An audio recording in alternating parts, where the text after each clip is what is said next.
collaborateurs d'Arc Diaconesse. Merci également à la chorale et merci à vous qui êtes dans la foule. Que Dieu vous bénisse également. Amen. Aujourd'hui, j'ai l'honneur d'être à la clôture du thème mensuel qui est celui de la parole. J'étais également à l'ouverture. Dieu a fait grâce que je sois à la clôture avant que nous passions de l'autre bord. Il y a un autre bord, bien aimé, qui nous attend. Dis avec moi, il y a un autre bord. Nous allons partir vers la grâce, bien aimé. Et nous avons expérimenté la parole. Mais nous ne pouvons partir vers la grâce si nous ne discernons pas la parole. Alors le sous-thème de ce soir est le discernement dans la parole de Dieu. Dis avec moi le discernement. Le texte de base qui nous a été donné était de Osée 4, verset 6, qui dit « Mon peuple est détruit parce qu'il lui manque la connaissance. » À cela, je viens rajouter le livre d'Hébreux, Hébreux 4, au verset 12. Bien aimé, je viens lire ce passage au livre d'Hébreux chapitre 4 au verset 12 qui dit, je vais lire la parole au nom de notre Seigneur Jésus. Car la parole de Dieu est vivante et efficace, plus tranchante qu'une épée quelconque à deux tranchants, pénétrante jusqu'à partager âme et esprit, jointure et moelle. Elle juge les sentiments et les pensées du cœur. Parole du Seigneur. Tu vas faire bien-aimé.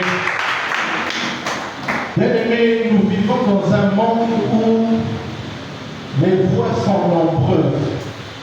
À l'époque où nous sommes, les opinions humaines sont différentes. Aujourd'hui, il y a les Africains, il y a les Européens, il y a les Asiatiques. Et même dans notre propre pays, si l'on voit les traditions sont différentes. Les émotions sont différentes. Les réseaux sociaux diffusent des informations cohérentes et non cohérentes. Il y a énormément de faux enseignements qui nous sont donnés, aux chrétiens. Multiples religions, certains se perdent même à savoir, est-ce qu'en allant chez Kibombo, est-ce qu'en allant à gauche, est-ce qu'en allant à droite? Bien aimé, il y a énormément de choses qui nous manquent.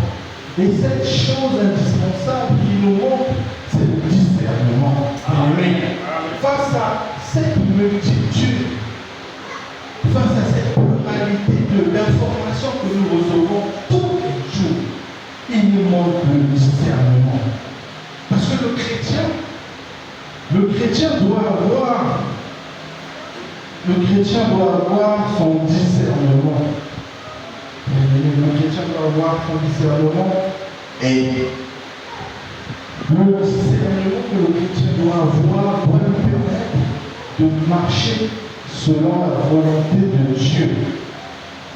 Alors nous allons sans plus tarder définir le discernement. Le discernement spirituel. Il est donc dit que le discernement spirituel est la capacité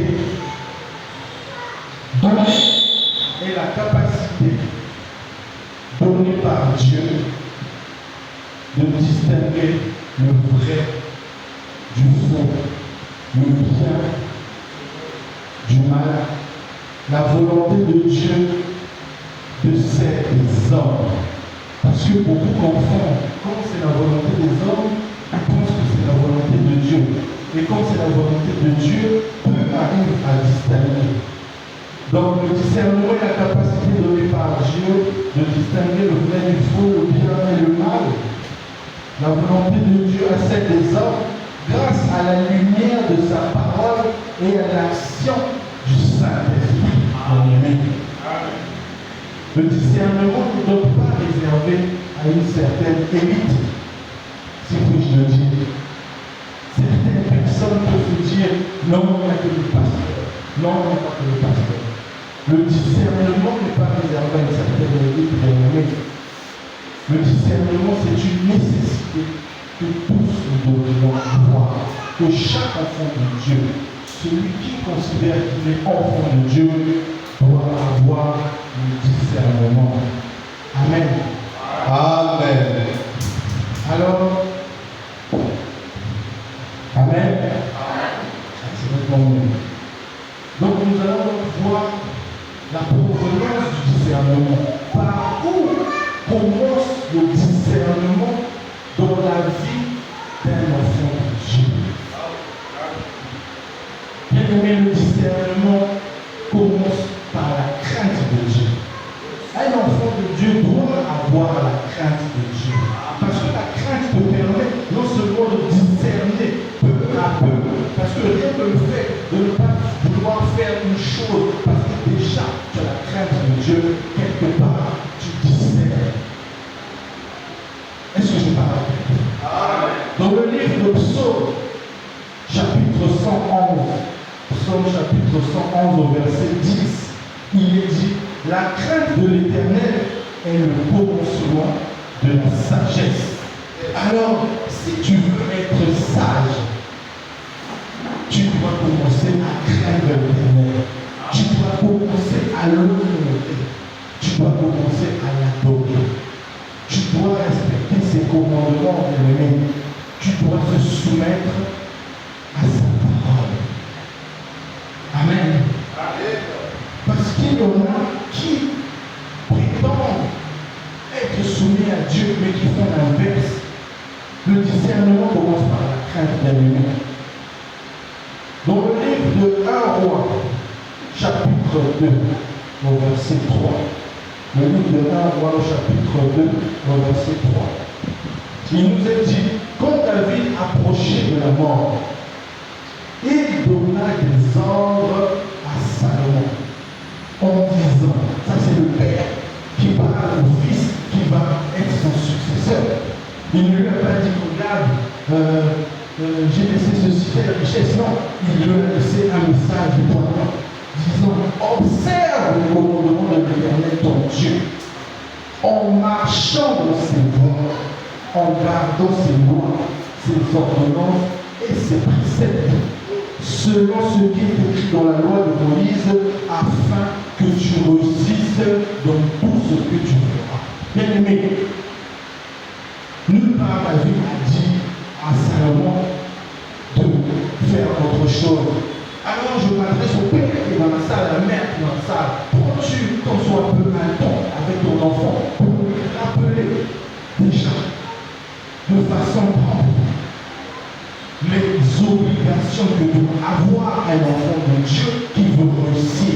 Parce que c'est déjà la marche vers le discernement. Le père qui laisse le fils.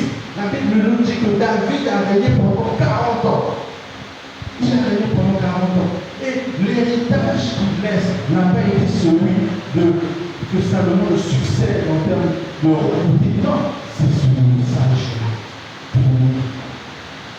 Et la Bible dit que Salomon fit un songe où il a vu Dieu lui demander qu'est-ce que tu veux, demande ce que tu veux que je te donne. Dieu dit à Salomon, demande ce que tu veux que je te donne.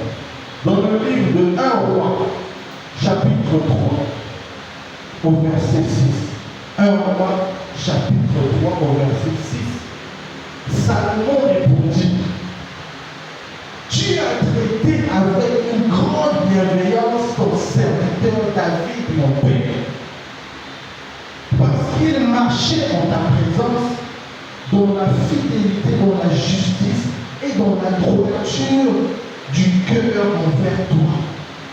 Tu lui as conservé cette grande bienveillance. Bien-aimé, Dieu demande à Salomon, dis-moi tout ce que tu veux que je te donne. La première parole de Salomon n'a pas été de demander à Dieu un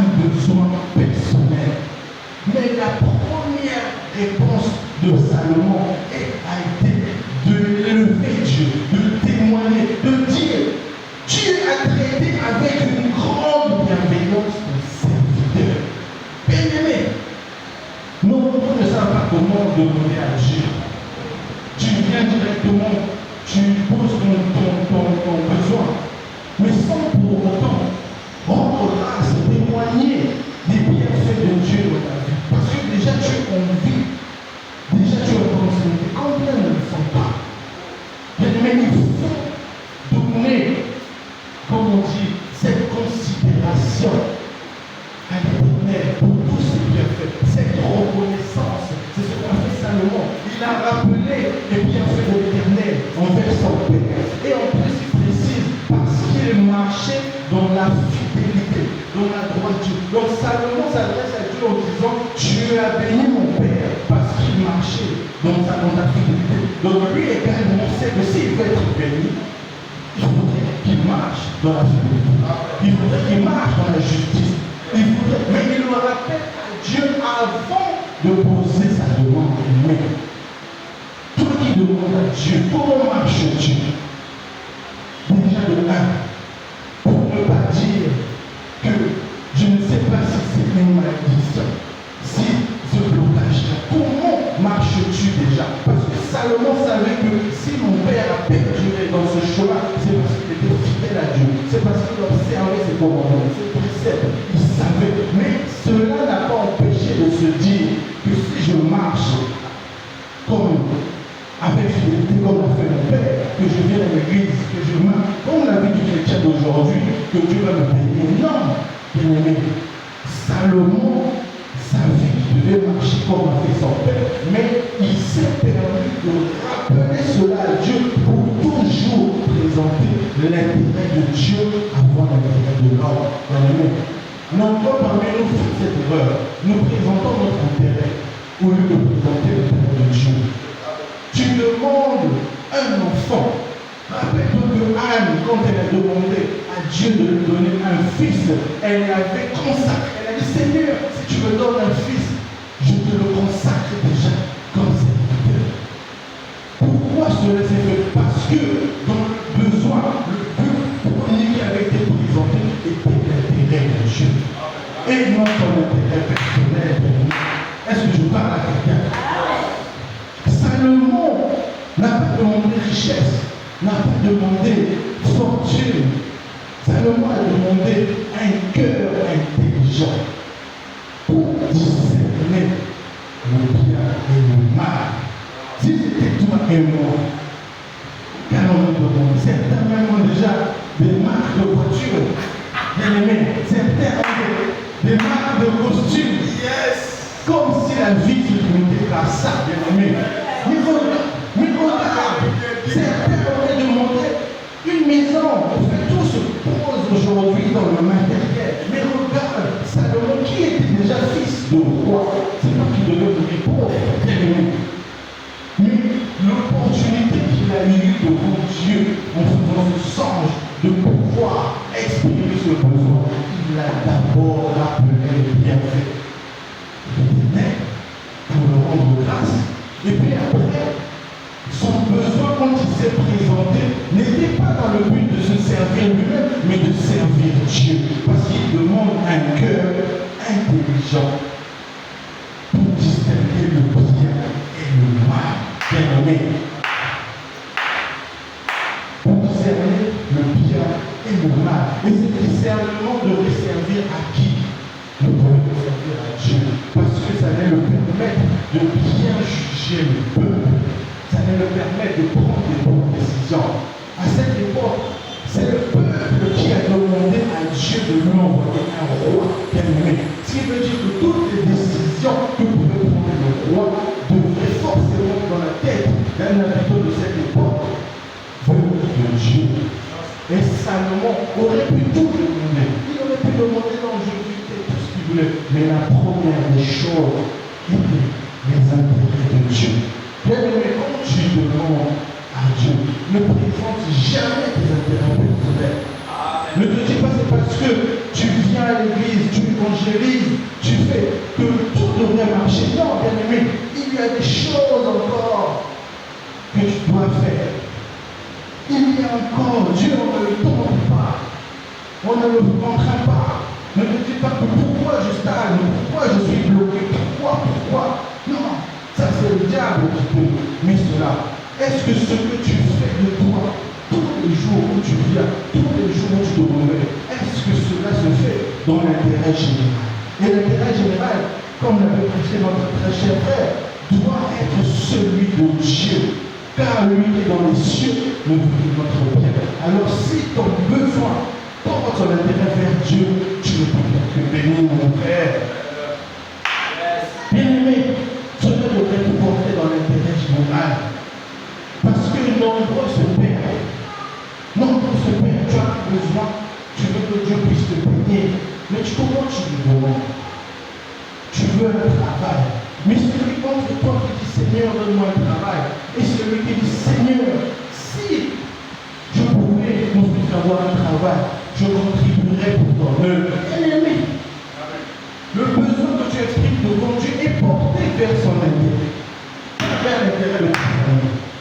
Bien-aimé, je ne connais pas tes problèmes, les gens de déclarer. Et je déclare sur quelqu'un que tes désirs, quels que soient les besoins, quelles que soient les difficultés, quelles que soient les situations, mais sache que quand tu adresseras à Dieu un besoin quelconque, que tu aies le discernement d'abord de faire l'intérêt de Dieu avant ton intérêt personnel, au nom de Jésus. Oui, bien-aimé. Salomon dit, accorde à ton serviteur un cœur intelligent pour servir, pour juger ton peuple, bien-aimé. Salomon a cherché le discernement, comme je le disais, pas pour se servir, mais pour servir Dieu. Et cela s'en est suivi. Dieu lui a accordé tous les attributs, richesse, paix, sagesse, honneur, bien-aimé.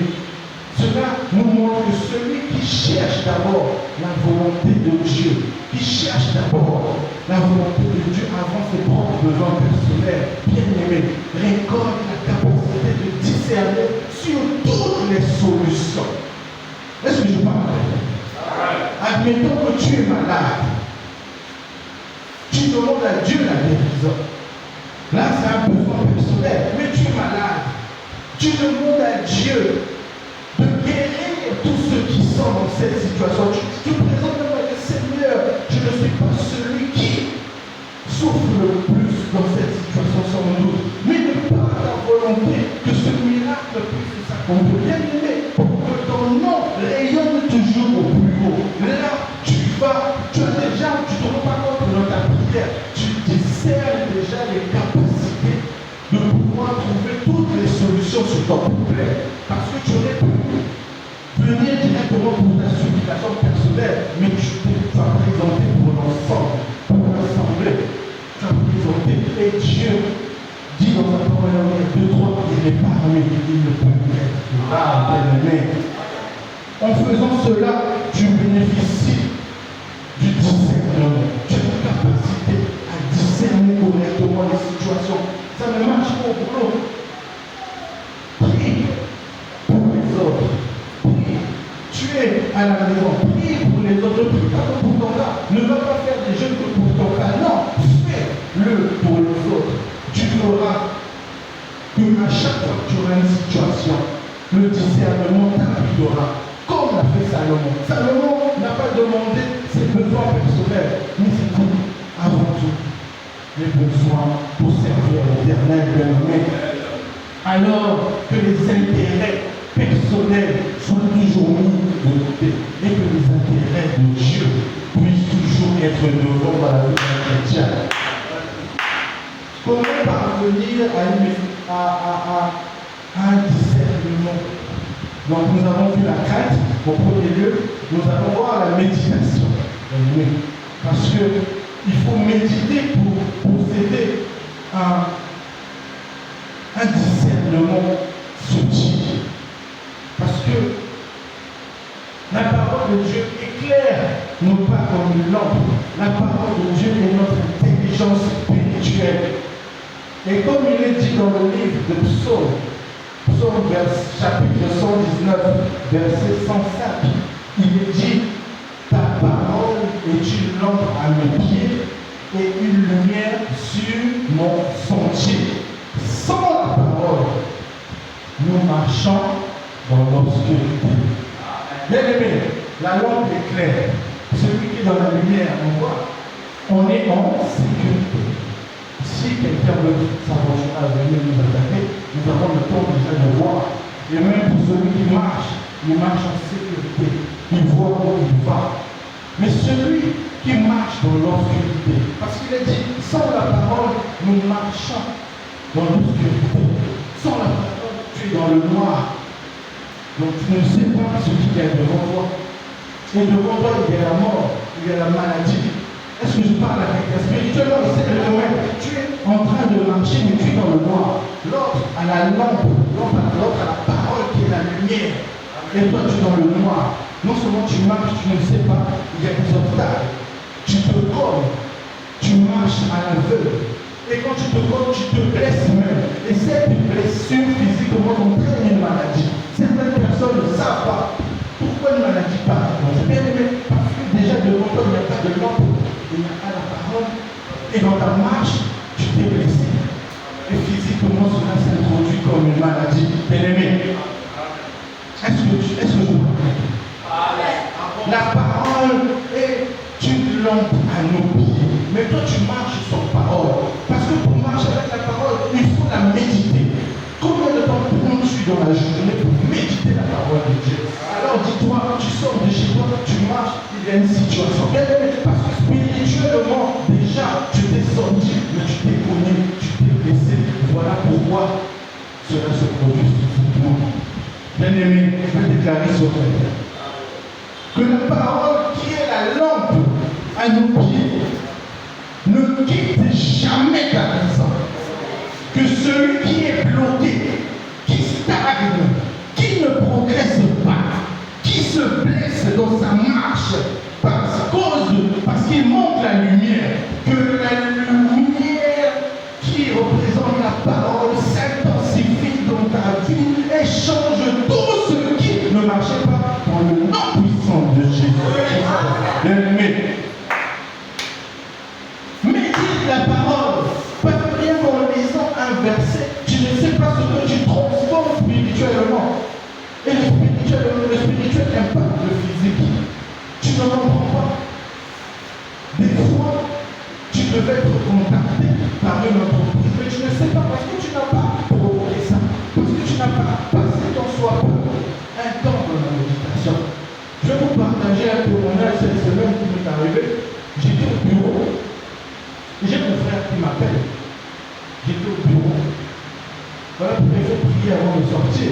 Il faut méditer, même au bureau. Bon. J'étais au bureau, j'ai mon frère qui m'appelle, Hans, qui me demande un service. Il me dit, est-ce que tu peux venir me prendre pour mon permis, aller renouveler ça à la direct, parce que je ne peux pas, comme il a commencé à nouveau boulot. Je lui ai dit, d'accord. Je suis resté, j'ai traîné un peu. Je ne sais pas pourquoi j'ai traîné, mais j'ai traîné un peu. Et quand je vais attendre vers 11h, dès que je descends de la voiture, je croise mon ancien patron qui vient vers moi, qui me dit, Daniel, ça fait 2 ans que je te cherche. Tu me fous. Viens mercredi. Donc demain, je te fais part de ma dernière proposition. Tu mets le chiffre que tu veux. Et là, on saura. Mais sache que j'ai un nouveau projet. Il a acheté Fortis. Donc, il veut que ce projet soit géré par Daniel. Bien aimé, mais si, spirituellement, je vais te poser à comprendre. Je ne t'ai pas préparé. Regarde comment Dieu a permis que par le canal, même ce qui aurait pu passer comme interrogement pour ce frère, de partir, récupérer, aller faire, c'est transformé en opportunité. Parce que c'est pas moi qui appelle pour le besoin. Ça fait 2 ans qu'il me cherche, il m'appelle. J'avais démissionné de là. Mais là, il me cherche, il me dit, reviens. Si tu avais démissionné parce que je t'augmentais pas, viens, mets ton chiffre.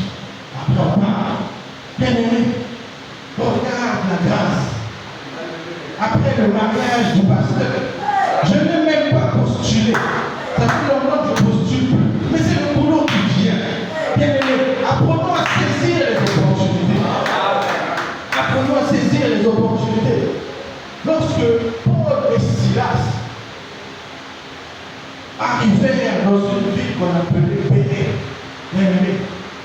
le peuple juif qu'on appelait Béret, la Bible nous dit qu'ils ne se contentèrent pas que d'écouter la parole. Parce qu'à cette époque, il y avait beaucoup de controverses. Beaucoup étaient persécutés parce qu'ils annonçaient l'évangile de Jésus. Ils annonçaient la bonne nouvelle, bien aimé. Mais certains étaient fermés. C'est ceux qui ont emprisonné par exemple Paul et Silas. Et par contre, quand ils sont arrivés à Béret, ils ont fait face à un peuple qui ont tendu l'oreille, ils ont écouté. Et ils ont vérifié, ils ont sorti, la Bible dit qu'ils ont sorti les textes pour vérifier si ce que Paul et Silas disaient était vrai. Comment ont-ils pu vérifier? Mais ça vient de la méditation. Quelqu'un peut venir devant toi te dire Jésus-Christ a fait ça, Jésus-Christ a fait ci. Oui, tu entends. Mais prends un temps aussi de méditation. C'est important parce que cette méditation va te permettre de discerner réellement s'ils sont vrais ou faux. Nous avons vu certains serviteurs venir nous dire je vois l'esprit de mort, je vois l'esprit de mort. Et on acceptait comme ça des fois et il y en a l'esprit de mort bien aimé. Parce qu'on ne voulait pas discerner. Et ce discernement dont on parle n'est pas un fruit de l'intelligence humaine, mais c'est une révélation spirituelle. On va creuser, bien aimé. Ils examinaient chaque jour les Écritures. Nous dit la Bible. Ils essayaient de comprendre. Mais ces gens-là, ils parlent pas, oui. Ils essaient de voir. Ils n'ont pas. Ils ne sont pas juste assis à attendre de croire. Non. Et c'est ça qu'un chrétien doit faire. Le discernement ne consiste pas que de croire.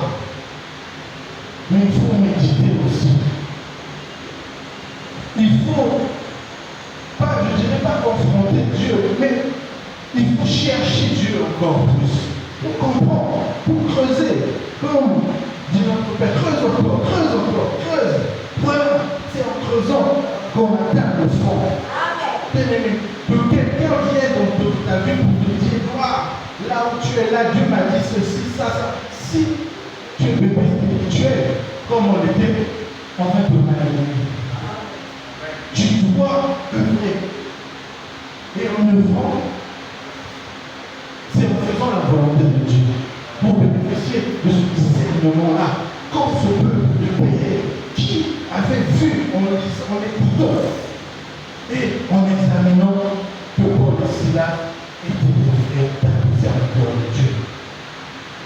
Et dis-toi que la méditation, non seulement, comme il est dit dans notre texte de l'âge, que mon peuple meurt par manque de connaissance, mais la méditation te donne cette connaissance-là, afin que tu aies ce que j'appelle,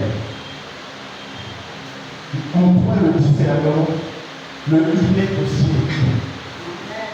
Le il est aussi écrit, c'est déjà, si tu veux, c'est un appel au discernement. Quelqu'un viendra devant toi te dire, mais vous dans votre famille, depuis que vous êtes là, les hommes ne se marient pas. Mais tu as aussi le il est aussi écrit. Dès que tu lui dis le il est aussi écrit, ça veut dire que tu as la connaissance déjà de discerner que moi, si mes pères ne sont pas mariés, moi je vais me marier. Bien aimé, Satan a tenté notre Seigneur Jésus-Christ à plusieurs reprises.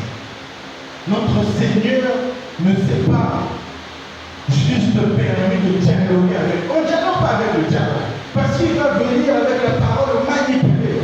Il va venir avec la parole renversée. Mais tu dois avoir le discernement. Le il est aussi écrit. Ne doit pas manquer dans ta bouche, bien-aimé.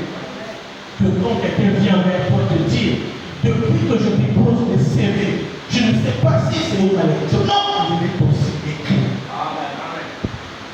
Mais quand tu vas chercher, tu vas à l'église, tu vas pas le bout, il est aussi écrit que l'homme ne se nourrira pas que de pain. Bien-aimé, tu fais ça s'acquiert en méditant. Ne t'attends pas ce que les opportunités te donnent du ciel. C'est dans la méditation que cela provient. Tu dois méditer pour avoir cette phrase qui est si puissante. Le il est aussi écrit, te donne des victoires. Jésus avait dit Satan grâce à la connaissance, grâce à la parole. Ce n'était pas grâce aux armes.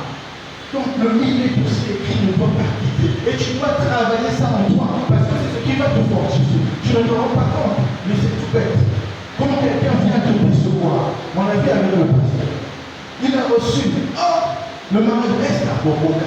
Mais il avait en lui le millet aussi écrit. C'est ce qui a stimulé sa foi.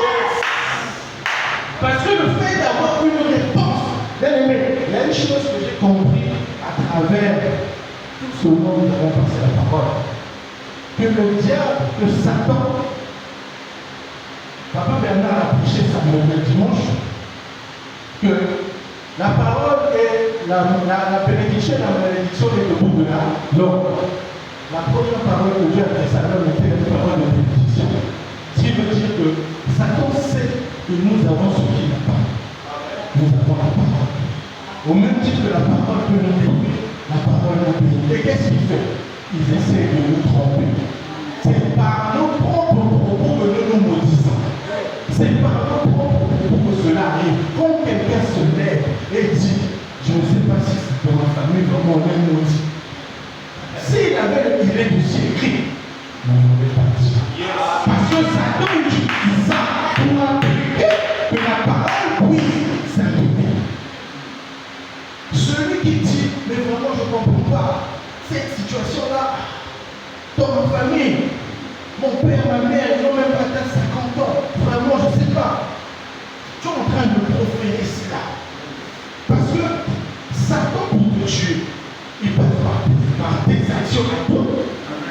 Il t'inculque de mauvaises choses. Et toi, en allant les contracter, tu meurs. Mais Satan n'est jamais venu devant quelqu'un à tuer comme ça. Non, c'est toi. Il passe par quelqu'un. Voilà pourquoi il fait tout pour tourner autour de nous. Et s'il nous montre le discernement par la méditation, ça sera compliqué pour nous. Parce qu'on ne peut pas dialoguer avec nous. Mais ce qui est sûr, c'est qu'en ayant le discernement, on écarte et il part. Il pourrait tenter de revenir. Il a fait avec notre Seigneur Jésus-Christ. Il lui a tenté à plusieurs reprises.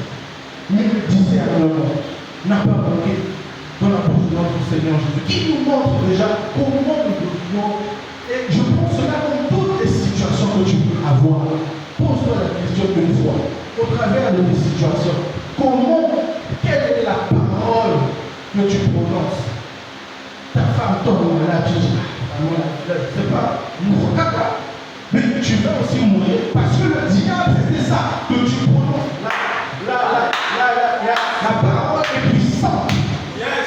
On ne comprend pas que par cette parole est venue la mort, est venue la maladie, est venue tout ça de par tes propres paroles. Et Satan n'a fait que te séduire. Satan n'a fait que te séduire, te pousser à arriver à cela. Bien aimé. Et quand on a une parfaite connaissance de notre Seigneur Jésus-Christ, le diable ne peut pas te faire. Parce qu'il saura que tu auras toujours tout. Mais il est aussi écrit. Bien aimé, des fois toutes les paroles qui semblent être bibliques ne viennent pas de Dieu. Le diable a tenté notre Seigneur Jésus avec la parole. Bien aimé, ce qui montre qu'il connaît la parole. Mais le discernement, lui, ne peut l'avoir.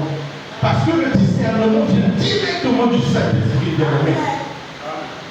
Et le discernement nous permet de connaître quand le diable déforme la parole, quand il modifie, quand il le met à un point où lui, il veut te pousser, comme j'ai dit, par tes propres paroles, tu te maudis, tu maudis tes propres enfants par tes paroles. Comme on a vu, une mère qui dit à son fils, n'éteignez ça, les enfants aussi sont là, ça. Tu l'as déjà.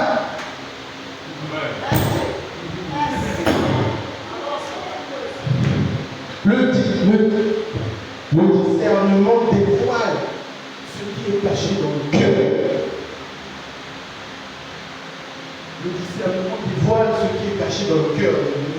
Tu peux tout cacher, mais tu ne peux rien cacher à Dieu. Tu caches au pasteur, tu caches à l'ensemble, à l'assemblée. Mais à Dieu, tu ne peux pas tout cacher. Le discernement dévoile ce qui est caché dans le cœur de l'ennemi.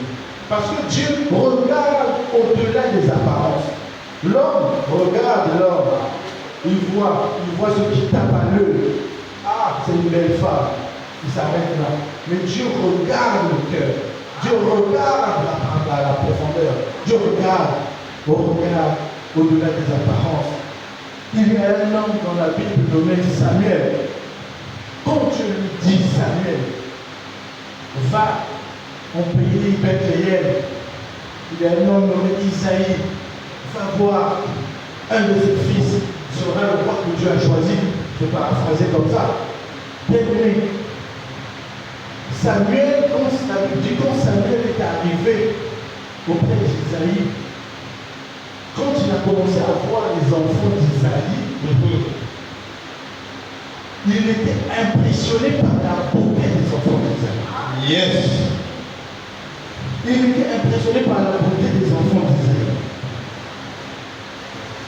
Tel à un point que, en voyant le projet, il s'est dit au fond du cœur, c'est sans doute lui qui sera le roi. L'homme voit ce qui tape à l'œil. Et Dieu voit le cœur. Et Dieu lui a répondu dans 1 Samuel 16, 1 Samuel chapitre 16, verset 7. Ne prends point garde à son apparence et à la hauteur de sa taille, car je l'ai rejeté. L'Éternel ne considère pas ce que l'homme considère. L'homme regarde ce qui frappe à l'œil, mais l'Éternel regarde le cœur. Et grâce au discernement, Samuel a pu comprendre de tous les signes qu'il avait vus, ou de tout ce qu'il avait vu, il en manquait. Que l'élu de Dieu n'était pas parmi ceux. Voilà pourquoi il a demandé, n'a-t-il pas un autre fils? Et le père lui a fait savoir que ce dernier est en train de faire perdre un peu les vaches. Amen. Et en venant, il a pu voir l'élu du cœur, celui qui avait été choisi pour guider, pour être le roi David que nous connaissons. Et quand on voit tout ça, ça nous montre l'impartialité de Dieu. Et des fois, on doit essayer de revenir aux origines. Parce que comment même tu choisis l'homme de ta vie? Comment tu choisis la femme de ta vie? Il y en a certaines aujourd'hui qui pensent en sortant avec un Paul Wagener ou un Norta, parce qu'il y a les moyens, se mettre comme ça. Alors qu'il ne faudrait pas voir ce qui t'attend. C'est pas parce qu'il y a une maison, une voiture, que tu vas te vendre ainsi. Connais-tu son cœur, bien-aimé? Le discernement pour pouvoir le comprendre. La femme, avant de choisir la femme de ta vie, ne voit pas la beauté. Demande à Dieu. Et si tu arrives à discerner que c'est dans cette femme qu'il y a un mauvais cœur, et que tu tiens, tu peux demander à Dieu de changer son cœur, de transformer son cœur, bien-aimé. Parce que Dieu est impartial. Sa parole ne changera jamais. Vous-même ne l'oubliez pas. Nous allons voir la source du discernement. Parce qu'il y a une source. Pour discerner, il y a une source, bien-aimé. Et cette source est le Saint-Esprit. Le Saint-Esprit est la source du discernement. Parce que le discernement ne nous est pas donné, comme j'ai dit, par fruit d'intelligence. Ce n'est pas à l'école. Ce n'est pas parce que tu es philosophe. Non, bien-aimé. C'est par les révélations. Et il est dit, le discernement est un don du Saint-Esprit. Je viens donc au livre de Jean 16, verset 13. Il nous est dit, quand le consolateur sera venu, l'Esprit de vérité, il vous conduira dans toute la vérité, car il ne parlera pas de lui-même, mais il dira tout ce qu'il aura entendu et il vous annoncera les choses à venir. Mais pour avoir la capacité d'annoncer les choses à venir à quelqu'un, ce n'est pas l'intelligence, c'est la révélation. Et la révélation nous est donnée par le Saint-Esprit. Aujourd'hui, quelqu'un peut rencontrer pour nous faire du mal. Ce n'est pas parce que nous avons un doctorat ou un plus 10 que nous allons savoir que cette personne qui passe a l'intention de tuer quelqu'un. Non, mais c'est par révélation. Et ces révélations-là ne sont données que par le Saint-Esprit. Quand nous voyons l'histoire de Ananias et Saphira, vous connaissez? Bien aimé, quand Ananias s'est permis de mentir à Pierre sur la dîme qu'il devait donner. Si vous voyez bien la réponse de Pierre était: Pierre, pourquoi Satan a-t-il rempli ton cœur à un point où tu viens mentir au Saint-Esprit? Parce que Pierre n'avait pas su qu'Ananias lui avait menti, parce que quelqu'un lui avait dit. Pierre avait su par révélation. Pierre avait su par révélation. Donc dans ta vie, imagine des choses que toi tu penses normales, mais qui ne sont pas normales. Mais comment cela te sera-t-il révélé si toi-même déjà tu n'es pas dans la marche avec le Seigneur?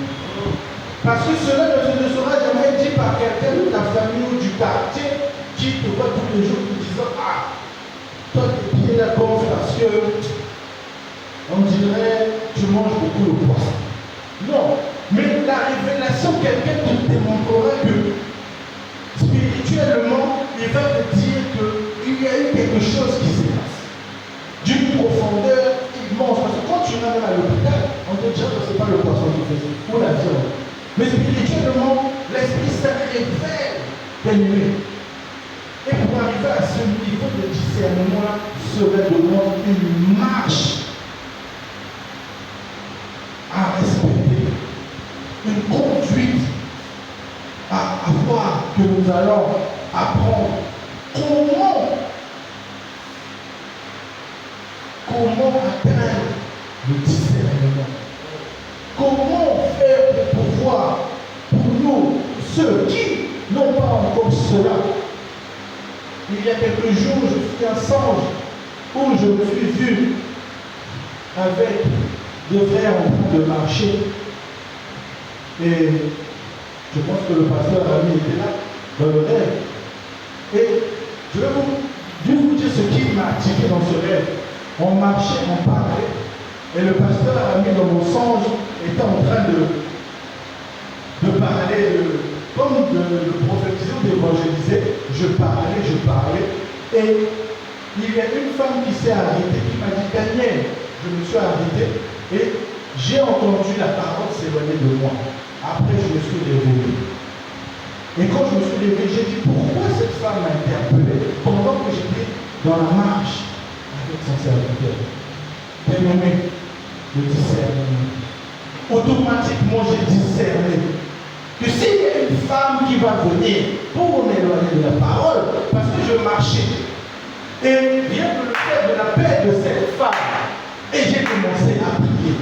Comment cela se manifeste-t-il? Parce que pour quelqu'un de normal, il va se dire que j'ai fait un rêve, c'était normal, elle m'a juste appelé, je me suis arrêté, et non, bien aimé, ça m'a tiré, et j'ai prié. Alors, toi aussi, tu peux faire des songes. Et ces songes ne peuvent que être révélés, parce que pour moi, c'est une révélation.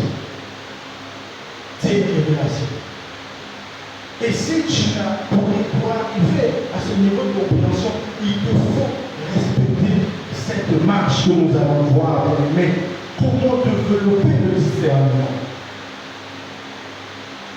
On développe le discernement en lisant régulièrement la parole de Dieu. Parce que cela te redonne tous les jours la capacité d'avoir le il est aussi écrit et de résister à toute tentation. Il faut lire régulièrement la parole de Dieu. Il faut méditer les Écritures avec persévérance. Pas méditer. Tu ne peux pas lire, méditer les ennemis. Il faut méditer les Écritures avec persévérance.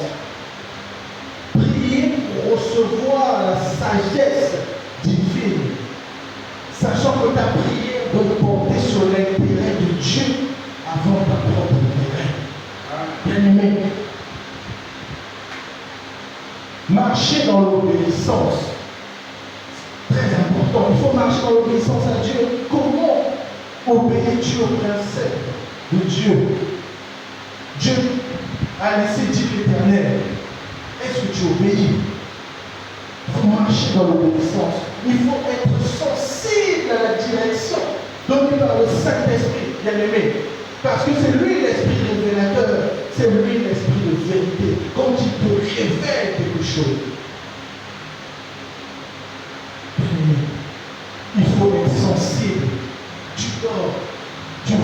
machine n'est pas bien. Ne te limite pas à dormir, lève-toi, prie. Tu peux être sensible. Il y en a même qui ne peuvent même pas, même pour leur propre cas, eux-mêmes prier. Développer cela, prier aussi pour les autres, c'est très important. Parce que tout cela te donne la possibilité d'examiner. Tu examines et dans cette phase d'examination, tu retiens ce qui est bon. Amen. Nous étions autrefois la bonne nouvelle.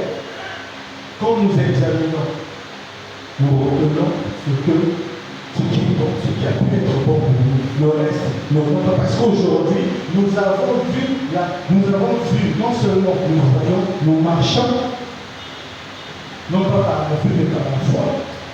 Et de surcroît, sommes conscients de ce qui n'était pas bon, de ce qui est bon, de ce qui a été remplacé. Nous avons la possibilité aujourd'hui de discerner, bien aimé, ce que nous n'avons pas eu autrefois. Et ça se fait grâce à ces principes. Il faut lire la parole de Dieu, il faut méditer, il faut obéir, il faut être dans l'orientation du Saint-Esprit, être sensible. Quand son serviteur parle, son serviteur est, comme on dit, l'appelé de Dieu. Nous sommes, oui, des appelés, mais nous sommes sous son aile. Comment conduisons-nous vers lui? Parce qu'il peut nous dicter quelque chose qui ne vient pas forcément de lui, mais qui est sous-orienté par le Saint-Esprit. Comment es-tu sensible à cela? Parce que tu peux perdre ton âme pour un détail, bien-aimé. Et ce détail-là, tu ne vas pas le perdre parce que tu as le discernement, bien-aimé. Le discernement est indispensable à la vie chrétienne. Il nous protège des erreurs que nous pouvons commettre. Il nous protège énormément des erreurs. Il nous aide à connaître la volonté réelle de Dieu et par celle des hommes, le discernement. Et tout ça pour bénéficier de la grâce. Parce que la grâce, comme il avait été dit, la grâce n'a pas de limite, mais il ne faut pas que cela s'éloigne de toi. Et pour ne pas que la grâce s'éloigne de toi, tu dois avoir le discernement de cette parole que tu n'as pas dédiée. De cette parole ne te quitte jamais, bien-aimé. Tu vas acclamer pour la parole.